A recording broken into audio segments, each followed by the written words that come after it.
Hi, my name is Mohammad Nazmi Besraimi. I took Diploma in Business Study DA111. This is my MGT individual assignment video, and I'm going to talk about one of my idols in chess world, Bobby Fischer. Robert James Fischer, or most well known as Bobby Fischer, was born in 4th March 1943. He got one sibling, which is his older sister. They were both raised by a single mother named Regina Fischer. Since they were a child, their family moved to a lot of places, and in 1949 they ended up in Brooklyn, New York. Bobby Fischer got introduced with chess game when he was 6 years old by his older sister. His older sister bought a chess set from a candy store, and since then he just become addicted to it. When I say addicted, I will mean it. Like, he can't even go to sleep if he didn't finish the game, and when he wake up, he just play chess, and even when he's eating, he's just really into the game. Bobby Fischer's name started to get a recognition when he played against Donald Byrne, a former US champion, in Rosenwald Memorial Tournament in 1956 when he was only 13 years old. The game was later dubbed as Game of the Century, where Bobby Fischer played a really beautiful game with a beautiful checkmate. Here I'm going to show you guys Game of the Century. Bobby Fischer as black, Donald Byrne as white. We are now on move 18, where Bobby Fischer sacrifices queen. For those people who didn't know much about chess, queen is the most valuable pieces in the game. If you get rid of the queen, you'll get 9 points. So now I'm going to show you guys the game. Start with bishop take the queen, bishop take on c4 with check, king to move. Here Bobby Fischer just having some fun. King keep moving, then pawn take bishop, queen move, rook to a4, queen take b6, knight take on d1, h3, rook take on a2, h2, then knight take f2, and attacking the rook need to move to e1, rook take e1, queen attack the king, the bishop protecting, then knight take on e1, bishop to d5, then knight to f3, knight to e4, queen to b8 to attack the pawn, pawn to b5, then h4, h5, knight to e6, king went to g7, then king to g1, bishop to c5, attacking the king to move, then check again,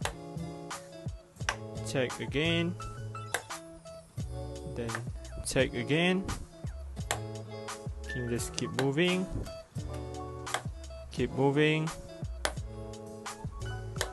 and this is the last move, rook to c2.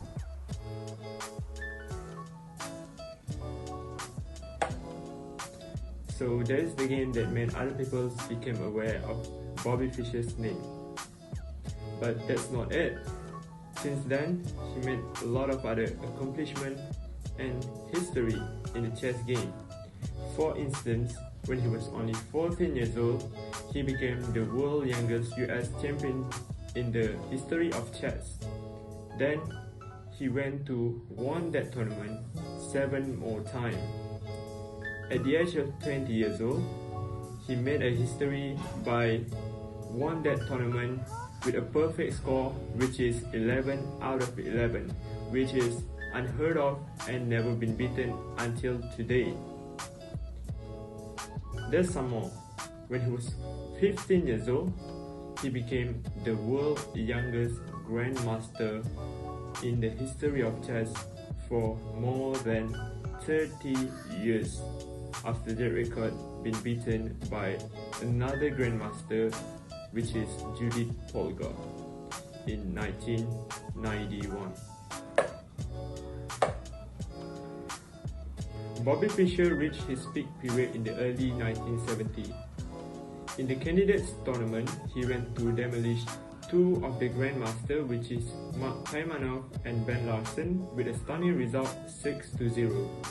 Then he went to beat another Soviet Grandmaster, which is Tigran Petrosyan, to have a chance to play Boris Spassky, which is the champion at the time, in 1972 World Champion Tournament.